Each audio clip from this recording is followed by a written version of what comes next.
이사야 38번째 시간입니다. 오늘 말씀은 이사야 45장 1절부터 25절 말씀까지입니다. 1절부터 3절 말씀을 합독하고 이사야 45장 전체 말씀을 보는 시간이 되었으면 좋겠습니다. 자, 그러면 이사야 45장 1절부터 3절 말씀을 한 목소리로 합독하도록 하겠습니다.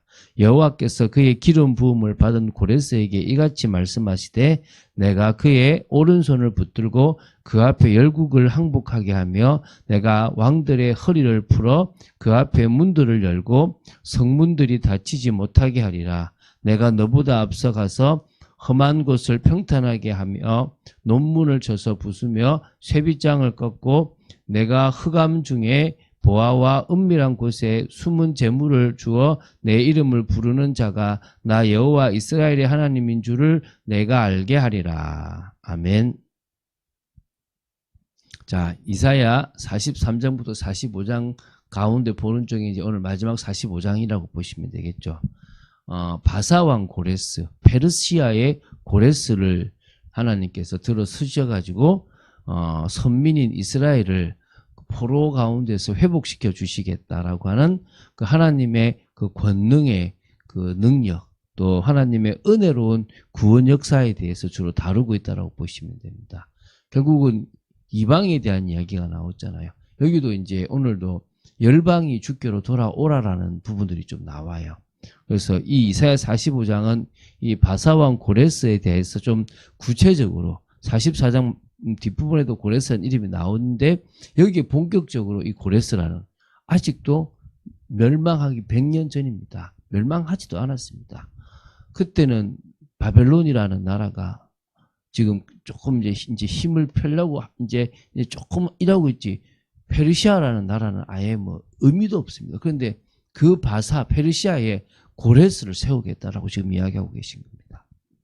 그래서 창조자이시고 유일신이신 여호와께서 선민인 이스라엘을 회복시키기 위해서 고레스를 기름 부어 세워서 이스라엘을 다시 예루살렘으로 귀환시키겠다라고 예언하신 것이고요.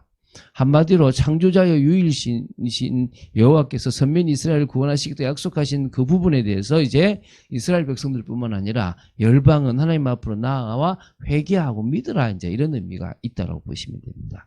자, 이 45장 역시 두 부분으로 좀 나누어서 우리가 좀 보려고 하고요.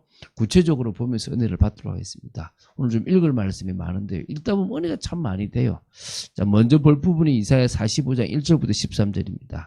하나님께서 당신의 백성으로 삼으신 선민 이스라엘을 회복하기 위해서 도구로 사용하신 사람이 고레스라는 왕입니다.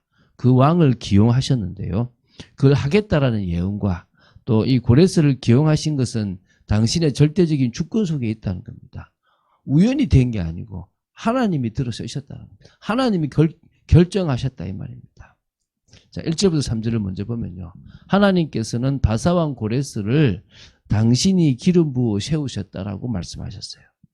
열왕의 주권을 가지고 계신 분이 바로 이 창조주 하나님이시고 유일하신 하나님이십니다. 그래서 고레스에게 열국을 정복하게 하실 것이라고 약속하신 건데요. 이렇게 나옵니다.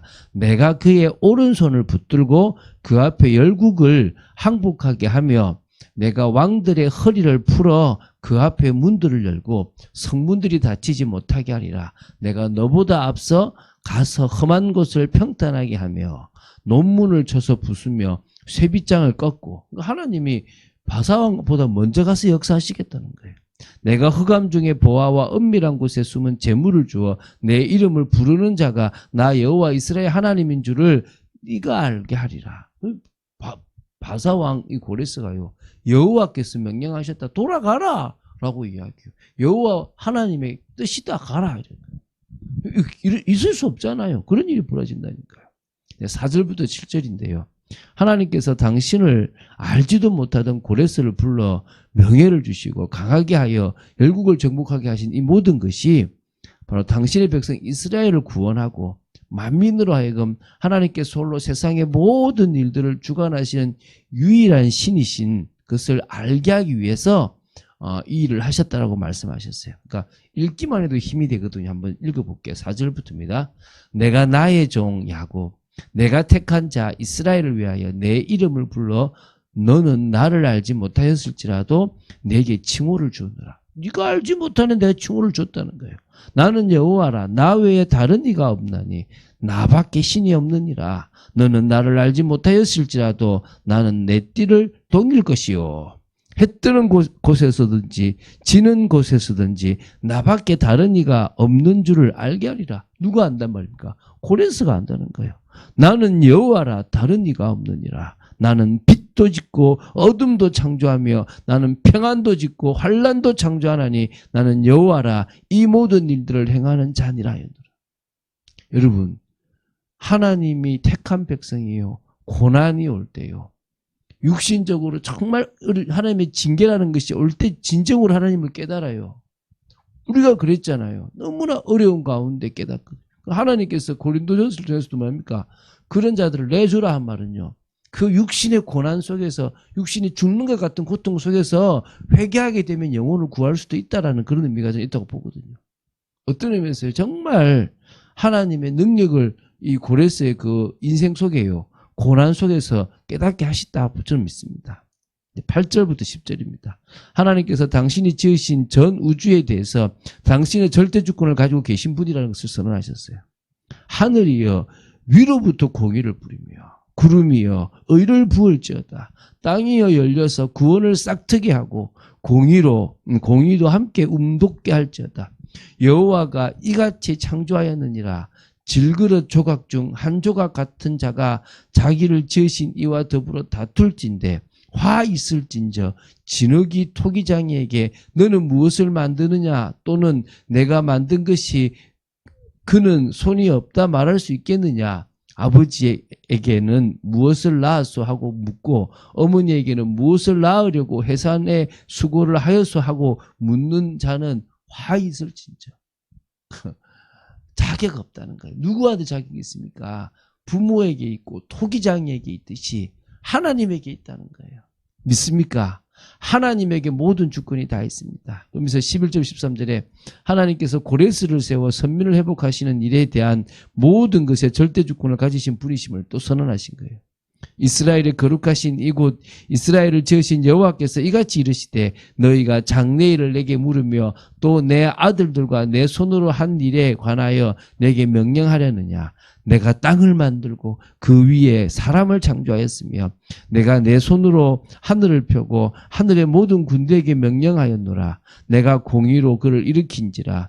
그의 모든 길을 곧게 하리니 그가 나의 성읍을 건축할 것이며 사로잡힌 내 백성을 값이나 갚음이 없이 놓으리라. 만군의 여호와의 일이니라 하셨느니라. 갑자기 가라 그랬어요.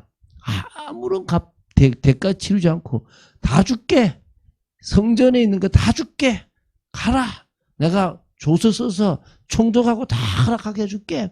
가져갈 거 다 가져갈 때 가. 하나님이 하게 하신다 그랬잖아요. 그리고 그대로 되어졌어요. 여러분, 이게요, 멸망하고 70년 뒤에 일어날 일인데, 언제요? 멸망하기 150년 전에, 100년, 150년 전에 이미 이 말씀이 선포되었다니까요. 이제 다음으로 볼 겁니다. 이사야 45장 14절부터 25절입니다. 선민, 이스라엘의 영광을 회복시켜 주시겠다고 약속하셨고요. 열방을 향하여 여호와를 앙망하라고 이제 촉구하는 내용입니다. 14절이죠. 하나님은 애굽과 구스와 스바 사람들이 이스라엘에게 굴복하고 제물을 바치며 이스라엘의 하나님을 찬양하게 될 것이라고 말씀하셨습니다. 이거는 구약에는 일어나지 않았어요. 신약 시대에 만민이 교회로 나와 하나님께 굴복하고 섬기는 것에 대한 예언입니다. 그래서 이스라엘이 그냥 이스라엘이 아니라 영적 이스라엘이라고 보시면 되겠죠. 그래서 15절 17절에 보면요. 우상을 숭배하는 자들이 다 수치를 당하게 될 때에 이스라엘은 우상과 달리 육안으로는 볼 수 없으며 영으로 존재하시는 하나님께 구원을 받아서 영원한 구원을 얻게 될 것이라는 신앙 고백적인 내용입니다. 이건 좀 봐야 되겠죠. 구원자 이스라엘의 하나님이여 진실로 주는 스스로 숨어 계시는 하나님이시니이다. 우상을 만드는 자는 부끄러움을 당하며 욕을 받아 다 함께 수욕 중에 들어갈 것이로되 이스라엘은 여호와께 구원을 받아 영원한 구원을 얻으리니 너희가 영원히 부끄러움을 당하거나 욕을 받지 아니하리로다. 이것은 오로지요 하나님을 섬기는 자만 구원에 이를 수 있다는 것을 강조하는 거예요. 그러면서 이제 18절부터 21절에 보면요. 하나님께서 천지를 창조하시고 또한 질서 있게 주관하시는 유일한 하나님으로서 당신의 진리를 분명하게 계시하셨음을 밝혔고요. 그래서 당신만이 참된 신이심을 깨닫기를 촉구하는 그런 부분이 있어요.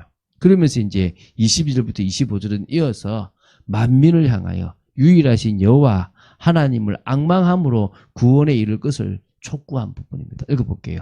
땅의 모든 끝이여 내게로 돌이켜 구원을 받으라.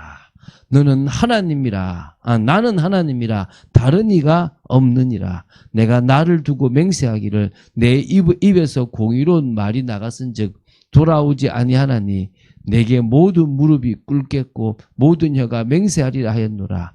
내게 대한 어떤 자의 말에 공의와 힘은 여호와께만 있나니 사람들이 그에게로 나아갈 것이라. 무릇 그에게 노하는 자는 부끄러움을 당하리라. 그러나 이스라엘 자손은 다 여호와로 말미암아 의롭다함을 얻고 자랑하리라 하느니라.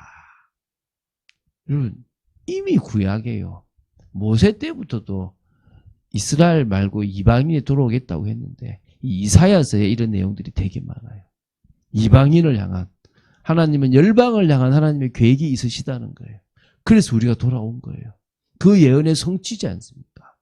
저와 여러분이 지금 주께로 돌아온 이게 얼마나 감사한 일입니까? 자, 우리는 두 가지 사실을 분명하게 깨닫습니다. 첫 번째가 만물의 창조자가 되시는 하나님은 눈에 보이는 형상을 지닌 우상과는 본질적으로 다르고 구별됩니다. 그래서 하나님을 통해서만 구원에 이룰 수 있습니다. 다른 길은 없습니다. 하나님이 주신 예수 그리스도 믿습니까? 두 번째는요.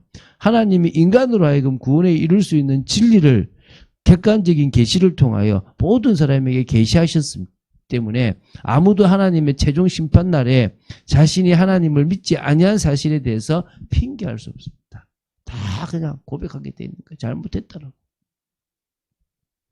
여러분, 그래서요, 이 일을 감당하는 게 교회예요. 교회가 이 일에 정말 하나님이 원하시는 그 뜻을 이루고 하나님의 백성, 열방에 있는 그 백성들을 주께로 돌아오게 하는 그 일을 교회가 하는 거예요. 그게 이제 목회자가 들어가고 중직자들이 들어가고 또 인간이 있다 보니까 문제들이 있게 되는 겁니다. 근데 중요한 건 뭐죠? 이 모든 것 속에서 하나님은 우리가 교회를 이해하고 제대로 하나님을 바라보고 응답받기를 원하는 겁니다. 그런 축복을 누린 여러분 되시기를 주 예수 그리스도님 축원드립니다. 주는 그리스도시요 살아계신 하나님의 아들이심을 고백합니다. 정말 오늘도 하나님이 어떤 분이신지, 심지어 한 나라 엄청난 영향을 미치는 그 나라의 왕을 좌지우지하시는 분이 하나님이심을, 그에게 은혜를 주시고 깨닫게 하시는 분이 하나님이심을 봤습니다. 구원받았는지 않는지 모르지만 중요한 것은 하나님의 일에 쓰임받았음이 분명합니다. 저희들은 쓰임받기 이전에 하나님의 자녀로 구원받았음을 고백하고 그 축복이 얼마나 큰지를 알기 때문에 오늘도 그 은혜에 감사하며 교회의 축복을 누리는 저희들 되어지기를 간절히 소원합니다. 주 예수 그리스도 이름으로 기도드립니다. 아멘.